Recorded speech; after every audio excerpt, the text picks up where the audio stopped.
اهدنا الصراط المستقيم إن الحمد لله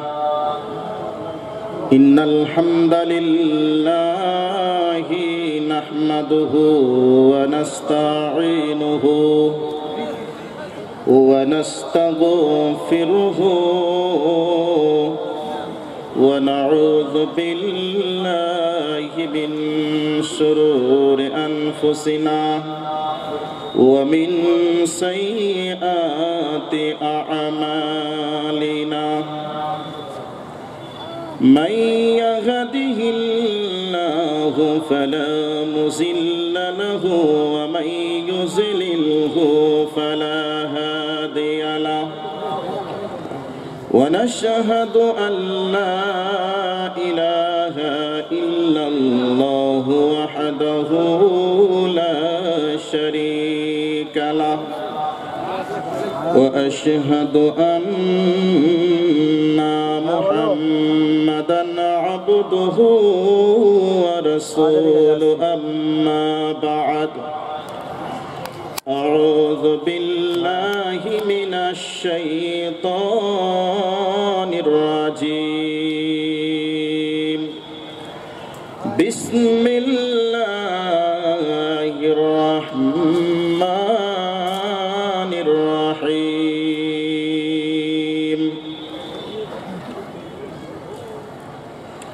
الرجال قوامون على النساء وقال النبي أكرم صلى الله عليه وسلم الدنيا كلها متاع خير المتاع الدنيا المرأة الصالحة হায় রে মত হায় কারণা ছাড়িলি একে এক সবাকার ফানা করে দিলি গেল দিন গেল মাস গেল রে বছর যাইনি কেবল শুধু আয়ো গেল তোর পাকা আম ঝুলিতেছে বোটায় রস নেই কবে ঝড়ে পড়ে যাবে বেশি দেরি নেই কোমর বাঁকানো তোর সাদা হলো কেশ এখন কেবল বাকি কবরে প্রবেশ নারীগণ কোটে ধান ঢিকিতে চাপায়া নাড়াচাড়া করে কিন্তু হাত বাঁচাইয়া তোমরাও সেই মতো যত বন্ধুগণ করো কাজ বাঁচাইয়া ইমানের ধন যাহা করো করো কিন্তু হইয়া সাবধান বিনষ্ট না হয় যাতে অমূল্য ঈমান নারে তাকবীর। ভাই যারা রাস্তায় দাঁড়িয়ে আছেন সামনে যারা দাঁড়িয়ে আছেন আল্লাহর ওয়াস্তে মেহেরবানি করে প্যান্ডেলের তলে বসে যান। মা ও বোনদের উদ্দেশ্যে বলছি আপনারা সামনের জায়গাটাকে পূর্ণ করে বসুন। মা ও বোনদের উদ্দেশ্যে বলছি আপনাদের সামনে যে ফাঁকা জায়গাটা পড়ে আছে সামনের ফাঁকা জায়গাটাকে পূর্ণ করে বসে যান। পিছনে যারা আছেন ওনাদেরকে বসার জন্য সহযোগিতা করুন। আর আমি দেখতে পাচ্ছি আমার সামনে যে সমস্ত ভাই ও বাবাজিরা দাঁড়িয়ে আছেন আপনারা সামনের দিকে এসে বসে যান। এই ভাই সামনে যারা দাঁড়িয়ে আছেন বাংলা কথা বুঝছেন? যারা দাঁড়িয়ে আছেন আপনারা বসে যান। বারবার একটা কথা বলবো না। যারা দাঁড়িয়ে আছেন তারা এসে বসে যান। মা বোনদের উদ্দেশ্যে বলছি আপনারা আপনাদের সামনে যে ফাঁকা জায়গা পড়ে আছে সামনের জায়গাটাকে পূর্ণ করে বসে যান। পিছনে যারা আসছেন ওনাদেরকে বসার জন্য সাহায্য করুন।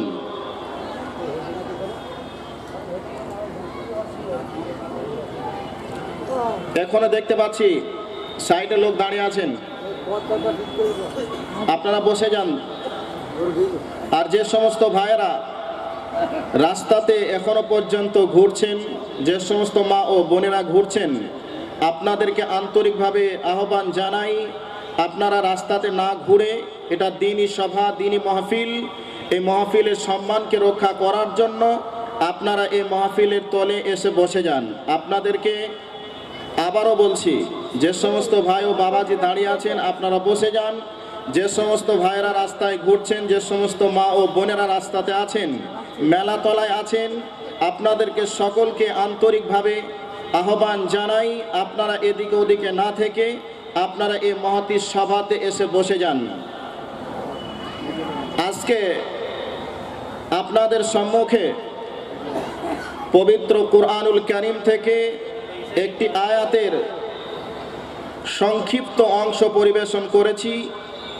বুখারী ও মুসলিম থেকে একটি হাদিসের পূর্ণাঙ্গ অংশ আপনাদের কাছে তুলে ধরেছি।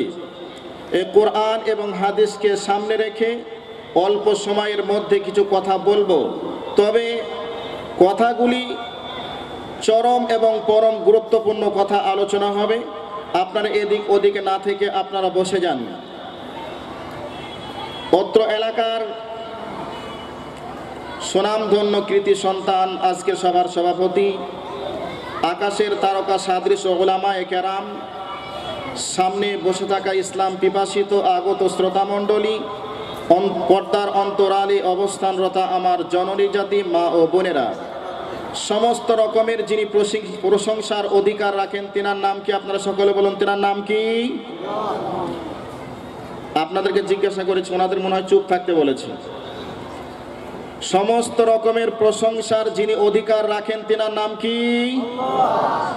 সেই আল্লাহ পাকের শেখানো ভাষা থেকে আমরা সংক্ষিপ্তভাবে প্রশংসা জ্ঞাপন করি।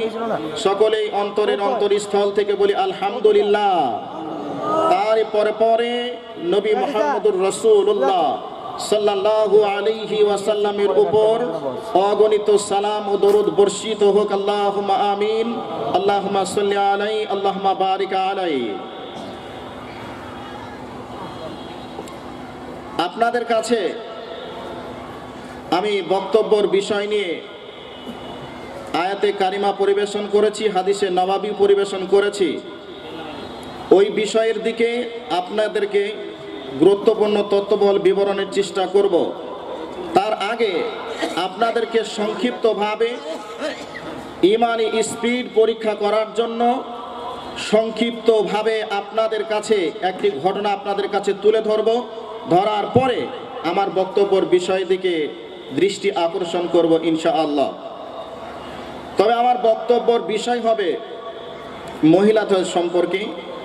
তবে আমি আজকের দিনে যে কোরআন এবং হাদিস নিয়ে আপনাদের কাছে উপস্থিত, এই কোরআন এবং হাদিসের আলোচনা শোনার পরে কেউ যদি বলেন আমি এগুলিকে মানব, 100% সে ব্যক্তি আল্লাহর জান্নাতের মধ্যে প্রবেশ করবে ইনশাআল্লাহ। আর সেই দিকে লক্ষ্য রেখে কোরআন এবং হাদিস থেকে আপনাদের মনের যথেষ্ট খোরাক দেওয়ার চেষ্টা করব। তবে মা ও বোনেরা, আপনারা গল্প গুজবকে বন্ধ রেখে, আপনারা কানকে খোলা রেখে বক্তব্যকে মূল্যায়ন করার চেষ্টা করবেন। এই বক্তব্য শুনলে ইনশাআল্লাহ আপনার জন্য জান্নাতুল ফিরদাউসের দরজা খোলা থাকবে ইনশাআল্লাহ। এবারে একটা মহিলার ঘটনাকে আপনাদের সামনে তুলে ধরব। ওই মহিলাটা কেমন ছিলেন? ঠিক, একজন মহিলার কথা তুলে ধরব, ওই মহিলাটা কেমন ছিলেন। একজন যুবকের কথাকে তুলে ধরব, ওই যুবকটা কেমন ছিলেন। সেই বিষয়ের দিকে লক্ষ্য রেখে আপনারা আজকের বক্তব্যটাকে মূল্যায়ন করলে অবশ্যই বুঝতে পারবেন। ক্রুসেড নামক একটি যুদ্ধ হয়েছিল। আপনারা এই ইতিহাস জানেন কি আমি জানি না, তবে সেই যুদ্ধ হয়েছিল মুসলিমদের সঙ্গে খ্রিস্টানদের বিরুদ্ধে। ইবনে কুদামা ওই যুদ্ধের নেতৃত্ব দিয়েছিলেন। তো ইবনে কুদামা তিনি বলছেন, আমি একদিন মসজিদে নবাবিতে বসে আছি, এমত অবস্থায় মসজিদে নবাবির মুসল্লিরা আমাকে বললেন, হে ইবনে কুদামা, আপনি হচ্ছেন একজন যুগ শ্রেষ্ঠ যোদ্ধা, এই যুগের আপনি সব থেকে বড় বীর পালোয়ান, আপনি অনেক যুদ্ধের নেতৃত্ব দিয়েছেন। তো ওই যুদ্ধের মধ্যে থেকে আপনি আমাদেরকে এমন একটি স্মরণীয় ঘটনা আপনি আমাদেরকে শোনান, যাতে করে ইসলামের প্রতি আমাদের অন্তরটা আরো উদার হয়ে পড়ে। সেই জন্য আপনি আমাদেরকে কিছু একটা শোনান। তো ইবনে কুদামা তিনি বলছেন যে আমি একটা মসজিদে এশার নামাজ পড়লাম। এশার নামাজের পরে ওই ক্রুসেডের যুদ্ধের জন্য আমি মানুষদেরকে উদ্বুদ্ধ করলাম যে তোমাদেরকে আজকের দিনে টাকা দিতে হবে, পয়সা দিতে হবে, সোনা দানা দিতে হবে, তবেই ইসলামের যুদ্ধ, ইসলামের পতাকাকে তুলে ধরা যাবে। অন্যথায় ইসলামের পতাকা নিভে যাবে, ইসলামের পতাকা আর তোলা সম্ভব হবে না। কাজেই তোমাদের কাছে যার কাছে যা আছে তোমরা আল্লাহর হস্তে জমা করে দাও। এই বক্তব্য দিলাম আমি। দেওয়ার পরে মানুষজন যার যেমন সমর্থন হলো সেই মতো আমাকে দান করলেন। দান করার পরে আমি যেখানে বক্তব্য রাখলাম, ওই বক্তব্য রাখার পরে ওখানে একটি বাজার ছিল, শহর ছিল। ওই শহরের একটি মসজিদে বক্তব্য রেখে পাশের একটা রুম ভাড়া নিয়ে আমি শুয়ে গেলাম। রাত্রি যখন গভীর হলো, এমতো অবস্থায় একজন দরজা এসে নক করলো, আওয়াজ দিল। আমি উঠে গেলাম। উঠে দেখছি একজন লাজুক ধরনের একটা মহিলা দাঁড়িয়ে আছে। আমি দেখলাম এত রাতে অচেনা শহরে একজন মহিলা, কি ব্যাপার? আমি তারে জিজ্ঞাসা করলাম, মা কি হয়েছে, এত রাতে আপনি এখানে? মেয়েটি আমারে বলল যে আপনিই তো ইবনে কুদামা। তো আমি বললাম হ্যাঁ আমি কুদামা। তো মেয়েটা আমারে জিজ্ঞাসা করলো, আপনি তো মসজিদে গত এশার নামাজের পরে মানুষের মাঝে বক্তব্য দিয়েছিলেন। তো আমি বললাম হ্যাঁ আমি দিয়েছিলাম। শেষ পর্যন্ত মহিলাটা আমাকে বললেন যে আমি একজন গরিব মানুষ, আমার তেমন কেউ নেই। আমার স্বামী ওই খ্রিস্টানদের বিরুদ্ধে যুদ্ধ করতে গিয়ে দুনিয়া থেকে বিদায় নিয়েছেন।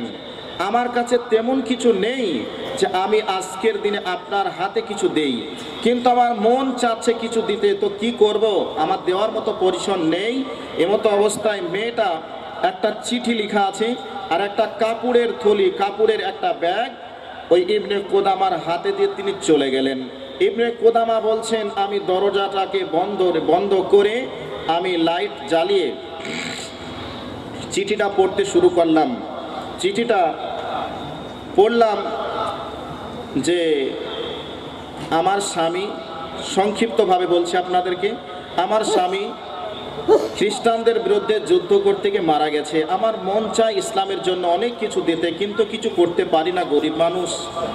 আমার মাথায় একটা চুল ছিল, মাথার চুলটাকে কেটে আমি একটা রশি বানিয়েছি, দড়ি বানিয়েছি। আপনি এই রশিটা নিয়ে কোনো বেঈমানকে যদি পান, আপনি বেঈমানকে বেঁধে রাখবেন। আর যদি তা না সম্ভব হয়, যুদ্ধের ময়দানে আমার এই রশি দিয়ে উট, গাধা, ঘোড়াকে যদি বেঁধে রাখার প্রয়োজন হয় তাহলে আপনি বেঁধে রাখবেন।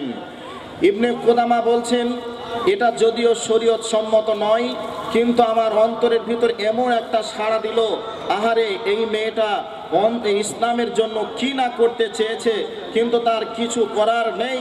এই জন্যে তার সব থেকে বড় অমূল্য সম্পদ মাথার চুল, এই মাথার চুলটাকে কেটে দিয়েছে। এই নিয়ে উনি গবেষণা শুরু করলেন। এই করতে করতে ইবনে কুদামা বলছেন, আমার রাতের ঘুমটা বন্ধ হয়ে গেল, আমি ঘুমাতে পারলাম না। তারপরের দিন এবার যোদ্ধাদেরকে যুদ্ধের ময়দানে পাঠাতে হবে, প্রস্তুতি গ্রহণ চলছে। এমতো অবস্থায় অনেক সৈন্য সামান্ত যুদ্ধের ময়দানের দিকে চলে গেছে। আমি লাস্ট পর্যন্ত রয়ে গেছি, আমি এবারে যুদ্ধের ময়দানে যাব। এমতো অবস্থায় এবার একজন যুবক উটে চড়ে আরোহণ করে আসছে আর বলছে, ও চাচা ইবনে কুদামা, আপনি একটু দাঁড়ান, আমার জন্য একটু অপেক্ষা করুন। ইবনে কুদামা বলছেন, দ্রুত গতিতে একজন উটের উপরে আরোহণ করে চলে আসছে, আওয়াজটা যেন আমার কানে বেজে উঠছে। এমতো অবস্থায় ইবনে কুদামা বলছেন, আমি দাঁড়িয়ে গেলাম। ওই বাচ্চা যুবক ছেলেটি আমার কাছে চলে আসলেন, মুখটা কাপড় দিয়ে আবৃত করা আছে, ঢাকা রয়েছে। এমতো অবস্থায় বাচ্চা ছেলেটি মুখটাকে আবৃত অবস্থায় তিনি তিনার পরিচয়টাকে গোপন করতে চাচ্ছেন, বলতে চাচ্ছেন না। এমতো অবস্থায় বাচ্চাটা বলছে, চাচা আমি হলাম একজন কোরআনের হাফেজ। তিনি বলতে চাচ্ছেন কোরআন মুখস্থ করার জন্য একটি সময় লাগে। আমি একজন কোরআনের হাফেজ, আমার নির্দিষ্ট পরিমাণে বয়স হয়েছে। তারপরে বলছেন, আমি হলাম যুদ্ধ ময়দানে প্রস্তুতি গ্রহণ করে যুদ্ধ করার জন্য, এটা আমার পেশা। ইবনে কুদামা বলছেন, বাবা তোমারে আমি চিনি না, ওই যুদ্ধের ময়দানে বড় বড় বীর পুরুষগুলি পর্যন্ত গিয়ে পাগল হয়ে যায়, তাদের বুদ্ধি হারা হয়ে যায়, তাদের ক্ষমতাকে হারিয়ে ফেলে, হাতের তরোয়াল থরথর করে কেঁপে পড়ে যায়। অতএব তুমি একজন বাচ্চা মানুষ, তোমাকে আমি দেখলাম না, চিনলাম না, তোমার মুখটা আমারে দেখাও। ইবনে কুদামাকে ওই বাচ্চা ছেলেটি বলছেন, চাচা আমাকে দেখে মনে হচ্ছে যেন আমি একজন কম বয়সী মানুষ, আমি অপারগতা প্রকাশ করব। তবে না না না না, আমি বাচ্চা নয়, আমি হলাম একজন কোরআনের হাফেজ, আমার বয়স হয়েছে। তারপরে হলো যুদ্ধের ময়দানে যুদ্ধ করার প্রস্তুতি আমার গ্রহণ করা রয়েছে, অথই আমাকে যুদ্ধের ময়দানে যাওয়ার জন্য পারমিশন দেওয়া হোক। ইবনে কুদামা তাকে বলছেন, বাবা যুদ্ধের ময়দানে বড় বড় বীর পুরুষগুলি পর্যন্ত তাদের বীর পুরুষত্ব হারিয়ে ফেলে, যুদ্ধের ময়দানে তারা বাঘ থেকে শিয়ালে রূপান্তরিত হয়ে যায়, অতএব তুমি যেতে পারবে না। ইবনে কুদামাকে ওই বাচ্চা ছেলেটি বলছে, না আমাকে যেতে দিতেই হবে। শেষ পর্যন্ত ইবনে কুদামা তিনি বলছেন, আমি রাজি হয়ে গেলাম। বাচ্চাটা যুদ্ধের ময়দানে চলে গেলেন। তো তাকে আমি বললাম, বাবা যুদ্ধের ময়দানে এসেছো ঠিক, কিন্তু যুদ্ধের সব থেকে পিছনের সারিতে তুমি থাকবে। যদি আমরা যুদ্ধে জয়লাভ করি, যুদ্ধলব্ধ সম্পদের কিছু অংশ তুমি মালিক হতে পারবে, আর যদি আমরা পরাজয় লাভ করি তাহলে কমপক্ষে তুমি জীবনে বেঁচে যাবে। ইবনে কুদামার কথা শুনে বাচ্চা ছেলেটি কান্না করতে শুরু করলেন আর বললেন, চাচা আমার মায়ের ওয়াদাকে আপনি পূরণ করতে দেন, আমার মায়ের ওসিয়তকে আপনি পূরণ করতে দেন, খবরদার আপনি আমাকে বঞ্চিত করবেন না, আমাকে যাওয়ার জন্য পারমিশন দেন। বাচ্চা ছেলেটি এই কথাটা যখনই বললেন তখন ইবনে কুদামা বলছেন, তোমার মায়ের ওসিয়ত, মায়ের ওয়াদা মানে বুঝলাম না, কি হয়েছে? তখন ইবনে কুদামাকে বলছেন, চাচা আপনি কি গত রাতের ঘটনাটা আপনি ভুলে গেলেন? একজন মহিলা এসেছিলেন না, যেই মহিলাটা মাথার চুল কেটে আপনাকে দিয়েছিলেন, আমি হলাম সেই মহিলার একজন সন্তান, সেই মহিলার আমি হলাম একজন সন্তান। ঠিক আছে, তো আমি হলাম সেই মহিলার একজন সন্তান, সেটা আমার মা। বলছে আচ্ছা। ওই ইবনে কুদামা বলছেন, আমি ওই মেয়েটাকে একবার ভাবি আর ছেলেটাকে নিয়ে একবার ভাবি। এই করতে করতে তুমুল গতিতে যুদ্ধ শুরু হয়ে গেল। ইবনে কুদামা বলছেন, ছেলের সঙ্গে বাপ এসেছে, ভাইয়ের সঙ্গে ভাই এসেছে, এক অপরের সঙ্গে যুদ্ধের ময়দানে এসেছে, কিন্তু ওই বাচ্চা ছেলেটির কেউ নেই, কেবলমাত্র আমি ছাড়া। ইবনে কুদামা বলেন, তুমুল গতিতে যুদ্ধ শুরু হয়েছে, এই অবস্থায় আমি ওই ছেলেটার দিকে নজর রাখি। এই করতে করতে দেখলাম ছেলেটা একবারে প্রথম সারিতে পৌঁছে গেছে।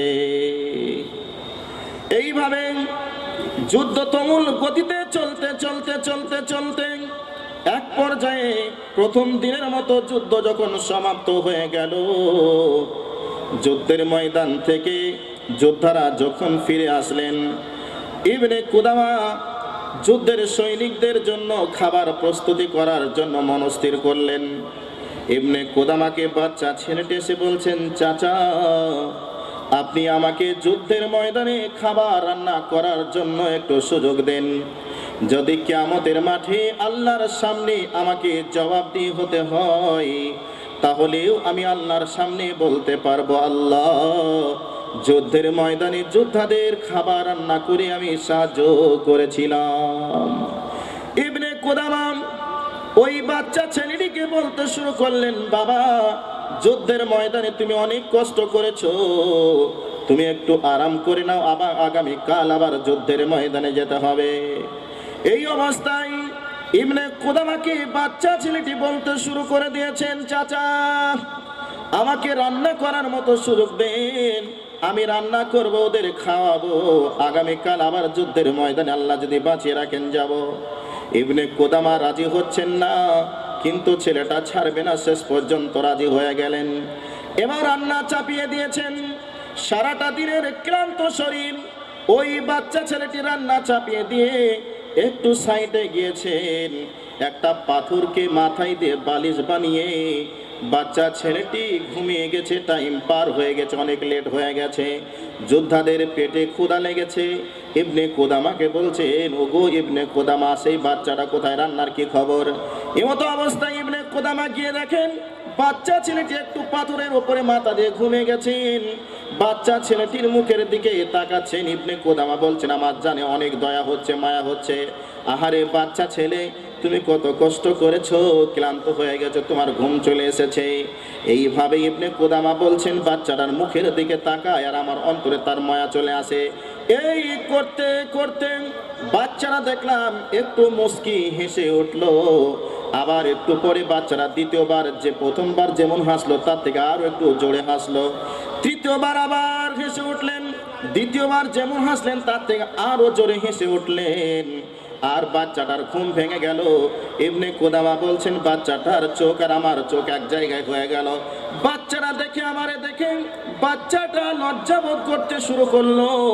বাচ্চারা বলছেন, চাচা সারাটা দিন কষ্ট করেছি, ক্লান্ত হয়ে গেছিলাম, একটু ঘুম এসেছে, চাচা বেয়াদবি মাফ করবেন, আমারে ক্ষমা করে দেন। বাচ্চাটা এ অবস্থায় ইবনে কুদামাকে বলছেন, চাচা আপনি বসুন, আমারে রান্না করার সুযোগ দেন। ইবনে কুদামা বলছেন, বাবা তোমারে রান্না করার আমি সুযোগ দেব না, তবে আমি সুযোগ দিতে পারি। তোমার মুখের দিকে তাকিয়েছি আর 3 রকম ভাবে হাসি দেখেছি, তোমাকে বলতে হবে 3 রকম হাসির কারণটা কি। ইবনে কুদামার কথা শুনে বাচ্চাটা বলছেন, চাচা হাসির কারণটা আমার মাঝে আর আমার আল্লাহর মাঝে রাখতে দেন, আপনি আমারে জিজ্ঞাসা করবেন না। ইবনে কুদামা বলছেন, না বললে তোমারে রান্না করার সুযোগ আমি দেব না। শেষ পর্যন্ত বাচ্চা ছেলেটি বলছেন, চাচা আমি দেখলাম আমি মারা গেছি, আমি জান্নাতের ভিতরে ঘুরছি, জান্নাতের হুরেরা আমার নিয়ে টোন টিটকারি করছে, এটা আমি প্রথমে দেখলাম। প্রথমে দেখার পরে আমার ঘুমটা ভেঙে গেল, আমি মুস্কি হেসে উঠলাম। দ্বিতীয়বার আবার দেখলাম জান্নাতের কিছু মেয়েগুলি আমারে বলছে, ওই দেখো মার্জিয়ার স্বামী চলে যাচ্ছে।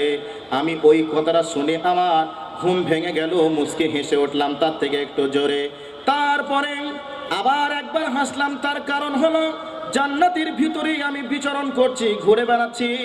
এমতো অবস্থায় বলছে, ওগো মার্জিয়ার স্বামী, ওই দেখো তোমার জন্য তোমার স্ত্রী অপেক্ষা করছে, তুমি চলে যাও। আমি ওখানে গেলাম, 2 জন মহিলা বসে আছে। ওই মহিলাদেরকে বললাম, তোমার নাম কি মার্জিয়া? ওই মেয়েটা বললেন, না তো আমার নাম মার্জিয়া নয়, সামনের দিকে চলে যাও। সামনের দিকে গেলাম, দেখলাম একটা মেয়ে মাথার চুলকে খুলে দিয়ে বসে আছে। আমি তাকে জিজ্ঞাসা করলাম, তোমার নাম কি মার্জিয়া? ওই মেয়েটি বলছে, হ্যাঁ আমার নাম মার্জিয়া, তবে তুমি এখন চলে যাও, তোমার সঙ্গে আমার সাক্ষাৎ হতে আর বেশি দেরি নেই, তোমার সঙ্গে সাক্ষাৎ হবে আগামীকাল জোহরের পরে। এই দৃশ্যটা দেখার পরে আমার জোরে হাসি চলে এসেছে আর আমার ঘুমটা ভেঙে গেছে। এটা আমি স্বপ্নে দেখলাম। ইবনে মার্জিয়ার এবার ওই ইবনে কুদামা বলছেন, আমি এই বাচ্চাটার স্বপ্নের কথাটা শুনে দেখলাম। স্বপ্নর অনেক রকম ব্যাখ্যা হতে পারে, অনেক লম্বা ব্যাখ্যা, অনেক অত্যন্ত গুরুত্বপূর্ণ ভালো স্বপ্ন। বাচ্চাটাকে আমি বললাম, বাবা তুমি খুব ভালো স্বপ্ন দেখেছো। এবার রান্না বান্না করা হয়ে গেল। বাচ্চাটা এবার সহ সবাই মিলে খাওয়া দাওয়া করে রাতের বেলায় ঘুমিয়ে গেলেন। পরের দিন সকাল হয়ে গেল, যুদ্ধের ময়দানে চলে গেলেন যুদ্ধ করার জন্য। যুদ্ধ তুমুল গতিতে শুরু হলো, তুমুল গতিতে যুদ্ধ শুরু হলো। ইবনে কুদামা বলছেন, ওই বাচ্চাটার দৃশ্য আমার মাথার উপরে সব সময় ঘুরছে, মেয়ে ছেলের মায়ের দৃশ্যটা আমার মাথার উপরে সব সময় ঘুরছে। আর ওই ছেলেটার স্বপ্ন নিয়ে আমি গবেষণা করতে শুরু করেছি, আহারে কি ঘটনা ঘটে নাকি দেখি। এই করতে করতে করতে করতে ইবনে কুদামা বলছেন, আমি দেখলাম ওই বাচ্চা ছেলেটি একবারে যুদ্ধের প্রথম সারিতে পৌঁছে গেছে। অনেক ক্ষত বিক্ষত হয়ে গেল, সেই দিনের মতো যুদ্ধ সমাপ্ত হয়ে গেল। বন্ধুরে, অনেক লম্বা ঘটনা শর্টলি আপনাদের কাছে বলতে চাই। এবার যুদ্ধ সমাপ্ত হয়ে গেল। ইবনে কুদামা বলছেন, সবাই চলে আসলো। আসার পরে দেখলাম বাচ্চা ছেলেটি নেই। বাচ্চা ছেলেটিকে খোঁজ করতে শুরু করলাম। দেখলাম একবার ওই বাচ্চা ছেলেটি যুদ্ধের ময়দানে উপর হয়ে পড়ে কান্না করছে আর বলছে, আমার চাচা কে কোথায় আছো গো? আমার চাচারকে একবার সংবাদটা পৌঁছে দাও, চাচার সঙ্গে একটু সাক্ষাৎ করতে দাও। এই করতে করতে ইবনে কুদামা বলছেন আমি চলে গেলাম। আমি যাওয়ার পরে দেখলাম বাচ্চাটা উপর হয়ে পড়ে আছে। আমি তারে তুলালাম, জিজ্ঞাসা করলাম বাবা কি হয়েছে তুমি বলো। ইবনে কুদামা বলেন আমার দেখার সঙ্গে সঙ্গে সঙ্গে আমার চোখ দিয়ে দরদর দরদর করে পানি পার হতে শুরু হলো। আমি তাকে জিজ্ঞাসা করলাম বাবা কি হয়েছে, তুমি এমন কেন করছো বলো। বাচ্চা ছেলেটি বলছেন চাচা আমার বুকের তীরের আঘাত লেগেছে, বুকের কাঁটি ভেঙে গেছে, যন্ত্রণা হচ্ছে, এই জন্য আমি কান্না করছি। তারপরে সব থেকে বড় কান্না করার কারণ হলো আরেকটি ঘটনা। আমি যখন যুদ্ধের ময়দানে এসেছিলাম আমার মা আমার শরীরে যুদ্ধের পোশাকটা পরিয়ে দিয়েছিলেন, হাতে একটা তরোয়াল দিয়েছিলেন। ছোট্ট মতো 8-10 বছরের একটা বোন ছিল। বোনটা আমারে বলেছিল ভাইয়া ছাড়া আমারে ডাকতো না, সদা সর্বদা ভাইয়া ভাইয়া করতো। আমার বোন আমাকে বলেছিল ভাইয়া তোমারে আমি অত্যন্ত ভালোবাসি ভাই, তুমি যুদ্ধের ময়দানে যাচ্ছ যাও, কিন্তু টক করে চলে আসবে, তাড়াতাড়ি আসবে।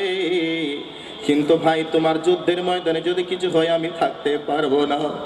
এই কথাটা আমার মাথায় বারবার বেজে উঠছে, কানে এই আওয়াজটা আসছে, এই জন্য আমি কান্না করছি। ইবনে কুদামা বলছেন বাবারে কি অবস্থা, কি হয়েছে তুমি এবারে আমারে ভালো করে বলো। ইবনে কুদামা বলেন আমি ওই বাচ্চাটাকে কোলে করে শুয়ে নিলাম।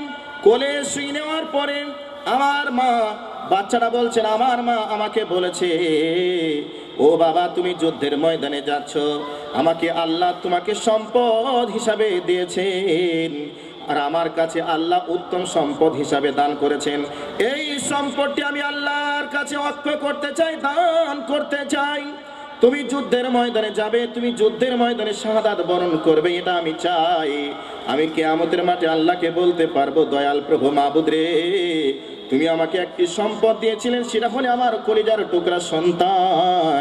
এই সন্তানকে আমি তোমার রাস্তায় দান করতে পেরেছি, এই জন্যে কিয়ামতের মাঠে আমি নিজেকে গর্ববোধ মনে করব আমি হলাম একজন শহীদের মা। এবার ওই বাচ্চা ছেলেটি ইবনে কুদামার কোলের ওপরে কথাগুলি বলতে শুরু করে দিয়েছেন।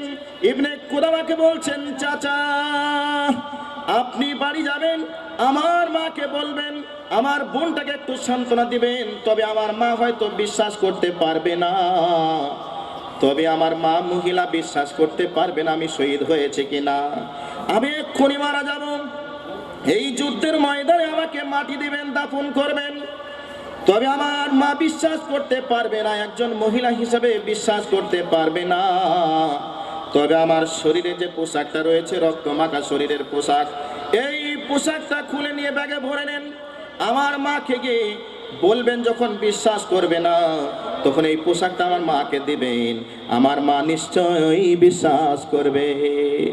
ইবনে কুদামা বলছেন কিছুক্ষণের মধ্যে বাচ্চা ছেলেটি ঘুমিয়ে গেলেন, জান্নাতুল ফিরদাউসের মেহমান হয়ে গেলেন। এই অবস্থায় আমি মাটি দেওয়ার পরে এবার যুদ্ধের ময়দান থেকে ফিরছি, বাড়ির দিকে রওনা করছি। যোদ্ধারাও যাচ্ছে, ওই বাচ্চা মেয়েটি রাস্তায় দাঁড়িয়ে দাঁড়িয়ে ভাইয়া ভাইয়া করে জিজ্ঞাসা করে ওগো তোমরা যুদ্ধের ময়দান থেকে আসছো, আমার ভাইয়ার কি খবর বলো। ইতিমধ্যে ইবনে কুদামা বলছেন আমি তার কাছে পৌঁছে গেলাম। আমাকে জিজ্ঞাসা করলো চাচা আমার ভাইয়া কই, আমার ভাইয়ের কি খবর বলুন, কখন আসবে। মেয়েটির কথা শুনে ইবনে কুদামা বলছেন আমার পায়ের তলা থেকে মনে হচ্ছে যেন মাটি খসে চলে যাচ্ছে, আমার শরীরটা থরথর থরথর করে কাঁপতে শুরু করেছে। এখন আমি কি বলবো, হয়তো বাচ্চা মেয়েটি হয়তো অজ্ঞান হয়ে যেতে পারে, জ্ঞান হারিয়ে ফেলতে পারে। এই অবস্থায় তারে আমি জিজ্ঞাসা করলাম ও মা তোমার মা কোথায়, তোমার মাকে ডাকো। ইবনে কুদামা বলছেন আমি এই আওয়াজটা দিলাম, ওই মেয়েটি তার মাকে ডেকে নিয়ে আসলো, মা চলে আসলো। তার মাকে আমি বললাম মা তোমার সন্তান যুদ্ধের ময়দানে শাহাদাত বরণ করেছে। তার মা বলছে না আমার বিশ্বাস হলো না, আমি এত হতভাগিনী মানুষ, আমার মা এত হতভাগিনী মানুষ, আমি আল্লাহর কাছে একটা জিনিস দান করতে চেয়েছিলাম, ওই জিনিসটা আল্লাহ পাক কবুল করেছেন কিনা এতে আমার কনফিউশন হচ্ছে, বিশ্বাস করতে পারছি না। ইবনে কুদামা বলছেন, মা রে তুমি শোনো, তোমার সন্তানকে যে জামাটা আপনি পরিয়ে দিয়েছিলেন ওই পোশাকটা যদি আমি আপনারে দেখাই আপনি কি বিশ্বাস করবেন? ইবনে কুদামা ব্যাগ থেকে তার রক্তমাখা জামা কাপড়টা খুলে বার করে দিলেন। এবার যেমনি জামা কাপড়টা বার করে দিলেন, ওই মেয়েটি জামা কাপড়টাকে বুকের সঙ্গে জড়িয়ে ধরে বারবার চুমা খায় আর বুকের সঙ্গে জড়িয়ে ধরে আল্লাহকে বলে, আল্লাহ তোমার কি বলে আমি প্রশংসা করব রে আল্লাহ, তুমি আমাকে যেই সম্পদে দিয়েছিলে ওই সম্পদটা আমি তোমার কাছে ফিরিয়ে দিয়েছি, আর সেই সম্পদটা তুমি গ্রহণ করে নিয়েছো রে আল্লাহ, আমি তোমার কি বলে প্রশংসা আদায় করব। ওই মেয়েটি, ইবনে কুদামা বলছেন, ওই মেয়েটি এইভাবে কথা বলে আর জামা কাপড়টাকে জড়িয়ে দিয়ে চুমা খেতে খেতে ঘরের ভিতরে প্রবেশ করলো। বাইরে থেকে ভিতর থেকে দরজা নক করে দিল, বন্ধ করে দিল। আর মেয়েটি শুধু আল্লাহকে বলছে, আল্লাহ তোমার কি প্রশংসা করব। এইভাবে চিৎকার দিয়ে ঘরের ভিতরে বসে বসে কান্না করতে শুরু করে দিল। এই কথা শোনার পরে ওই বাচ্চা মেয়েটি ছিল জমিনে অজ্ঞান হয়ে পড়ে গেল। ইবনে কুদামা বলছেন, ওই বাচ্চা মেয়েটিকে আমি পানি ঢালতে শুরু করলাম, পানি ঢেলে ঢেলে জ্ঞান ফিরল। এবার ওই মেয়েটি ঘরের ভিতর থেকে এসে পাচ্ছি মেয়েটিকে কোলে করে নিয়ে ঘরের ভিতরে প্রবেশ করলো।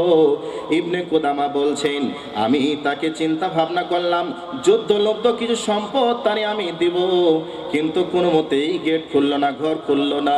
আমি ওখানে দাঁড়িয়ে গেলাম, দাঁড়িয়ে থেকে থেকে একটাই জিনিস অনুভব করলাম, আহারে আল্লাহ এই মেয়েটির অন্তরের ভিতরে কেমন তুমি ঈমান দিয়েছো রে, যেই ঈমানের কারণে নিজের কলিজার টুকরা সন্তান চলে গেল। তার জন্য শুধু আল্লাহ তোমার কাছে ধন্যবাদ জানাই। আল্লাহ তোমার কাছে যে সম্পদটা দিয়েছিলাম ওই সম্পদটা তুমি গ্রহণ করে নিয়েছো, এই জন্য আমি খুশি। কিয়ামতের মাঠে আমি বলতে পারবো আমি হলাম একজন শহীদের মা। নারে তাকবীর। এই অবস্থায় ওই বাচ্চা মেয়েটি এবং ওই বাচ্চা মেয়েটির মা দুইজনে বসে বসে আল্লাহর কাছে কান্না করতে শুরু করলেন। আর তিনি একটা কথাই বলছেন, আল্লাহ আমি হলাম একজন শহীদের মা, একজন হলাম শহীদের স্ত্রী। কিয়ামতের মাঠে আমি জান্নাতে যেতে চাই। আর যদি আমি মহিলা হিসাবে জান্নাতে যাওয়ার মতো, জাহান্নামের যুদ্ধের ময়দানে যাওয়ার মতো যদি আমার কোনো রকমের পারমিশন থাকতো, আমিও যুদ্ধের ময়দানে গিয়ে নিজের জীবনটাকে আল্লাহ তোমার হস্তে আমি বিলীন করে দিতাম। তাহলে মেয়েটি কেমন আর ছেলেটা কেমন? যেমন মা তেমন ছেলে, যেমন বাপ তেমন বেটা। বাপও জিহাদের ময়দানে চলে গেছে, নিজের জীবনটাকে আল্লাহর হস্তে উৎসর্গ করে তিনি জান্নাতের পাখি হয়ে চলে গেছেন। তারপরেও নিজের সন্তানকে দুনিয়ার বুকে রেখে গেছিলেন, ওই সন্তানও জান্নাতের পাখি হয়ে দুনিয়া থেকে বিদায় নিলেন।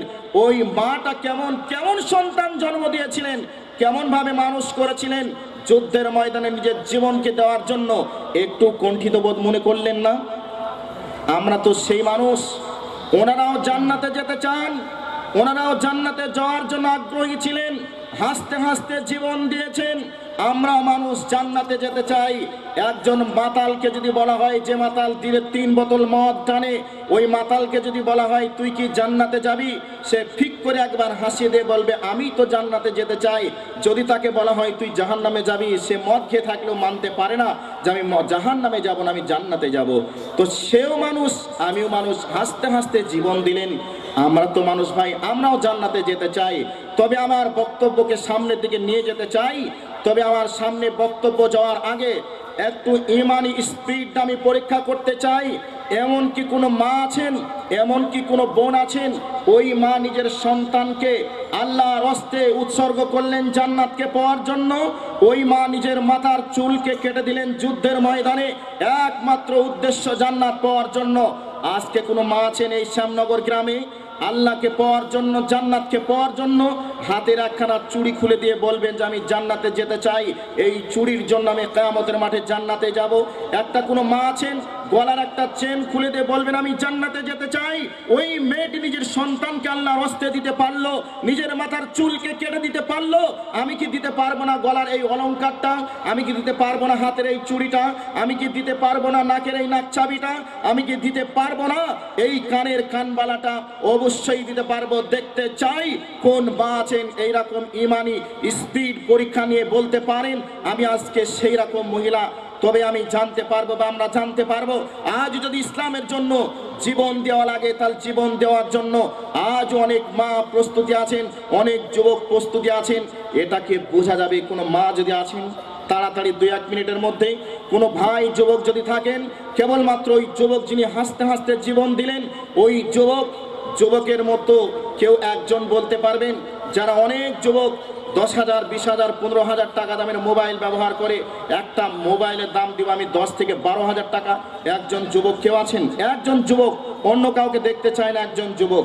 যদি কোনো যুবক বলতে পারেন যে হ্যাঁ আমি দিতে পারবো, একটা মোবাইলের দাম মাত্র 12,000 টাকা, তাহলে জানতে পারবো যে ইসলামের জন্য আজও যুবক তৈরি আছে ওই রকম ভাবে যুদ্ধের ময়দানে জীবন দেওয়ার জন্য। কেউ আল্লাহর কোনো বান্দা আছেন? সামনে বক্তব্য নিয়ে যাব।